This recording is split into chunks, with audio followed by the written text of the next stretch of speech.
मंत्री निर्मला सीतारमण ने बीते दिन संसद के पटल पर बजट पेश किया। बजट स्वास्थ्य, किसान, शिक्षा, सीनियर सिटीजन और चुनाव आधारित है। इस बार के बजट के मुताबिक मोबाइल फोन, साथ ही रेफ्रिजरेटर, इलेक्ट्रॉनिक पार्ट्स और कई चीजों के दाम बढ़ाए गए हैं। लेकिन अगर हम दाम में गिरावट की बात करें तो सोने और चांदी के दाम में गिरावट आएगी, ये बात कही गई है। वहीं आम बजट पर जनता क्या कुछ सोचती है, इसे लेकर हमारे संवाददाता ज्ञानेंद्र तिवारी ने जनता से खास बातचीत की।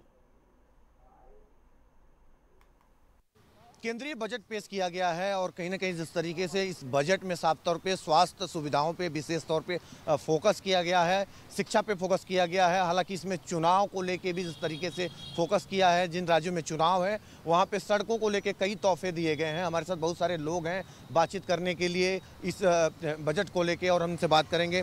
जिस तरीके से बजट आज का पेश हुआ है, किस तरीके से देखते हैं? देखिए, आम आदमी को इस वक्त ऐसा लग रहा था कि जिस प्रकार पिछला साल हमारा कोरोना में बीता है, तो ऐसा लग रहा था कि हो सकता है शायद देश की अर्थव्यवस्था को संभालने के लिए कोई नया कर लगाया जाएगा, कोई नई ऐसी व्यवस्था लागू होगी जिससे आम आदमी में बोझ पड़ेगा। लेकिन मैं सराहना करता हूँ इस देश के प्रधानमंत्री नरेंद्र मोदी जी की और निर्मला सीतारमण जी की, जिन्होंने बहुत सुंदर बजट दिया है और कहीं ना कहीं आत्मनिर्भर भारत को बनाने के लिए, गृहिणी को संपन्न रखने के लिए जिस प्रकार के सोना चांदी सस्ता किया गया है, स्टील पे, क्योंकि मकान स्टील से बनता है, वो सस्ता किया गया है। महंगाई भी बढ़ी है। एक तरफ सोना चांदी जो है उसके रेट कम किए गए हैं, लेकिन जो मोबाइल के रेट हैं वो बढ़े हैं। हमारे मोदी जी ने बहुत अच्छा बजट पास किया है। महिलाओं पे कोई ज़्यादा भार नहीं दिया है इस चीज़ के लिए, और स्वास्थ्य के ऊपर ज़्यादा ध्यान दिया गया है। जो पानी की समस्या है उसको लेके अच्छा बजट। शहरी क्षेत्रों में पानी कनेक्शन दिए जाएंगे, ये योजना है। जी, तो उसके लिए अच्छा किया है। और जो है हमारे मोदी जी ने महंगाई जो बढ़ी है और जो चीज़ें सस्ती हुई हैं उसको लेके क्या कहेंगे? ये बहुत अच्छी बहुत अच्छा बजट पास हुआ है। जो महंगाई को लेके, जैसे सोना चांदी, ये सब चीज़ें जो है सस्ती हुई हैं।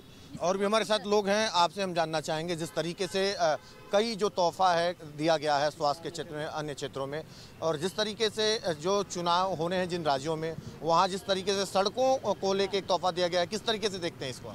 हाँ, देखिए, जिस तरीके से काफ़ी अन्य राज्यों में जो है सरकार ने राज्य मार्गों के लिए बहुत अच्छा तोहफा दिया है।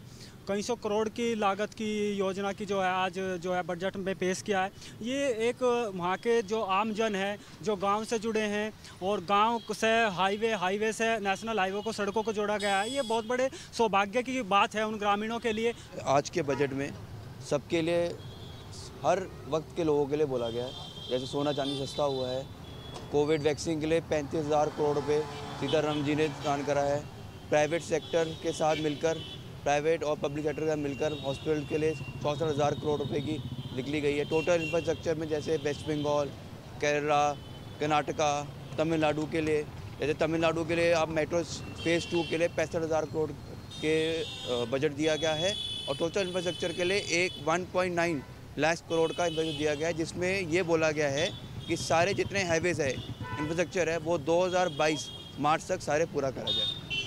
इनकम टैक्स को लेके उम्मीदें जताई जा रही थी, कुछ राहत मिलेगी, लेकिन ऐसा कुछ होता नजर नहीं आया। ये राहत ये मिली है ना कि देखिए उन्होंने कोई स्लैब नहीं बढ़ाया है, जो पहले था उसी को रखा गया है, किसी में कोई बर्डन नहीं दिया गया है।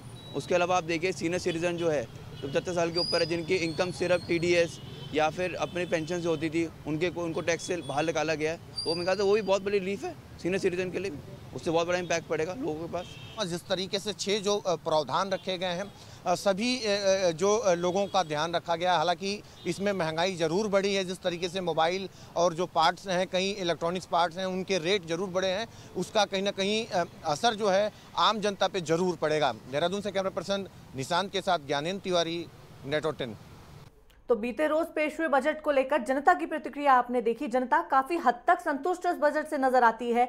गृहिणियों की अगर हम बात करें तो उनका भी कहना है कि राहत जरूर उन्हें दी गई है। इसके अलावा नौकरी पेशा जो लोग हैं वो भी ये मानते हैं कि इस बजट में हर वर्ग को ध्यान में रखा गया है।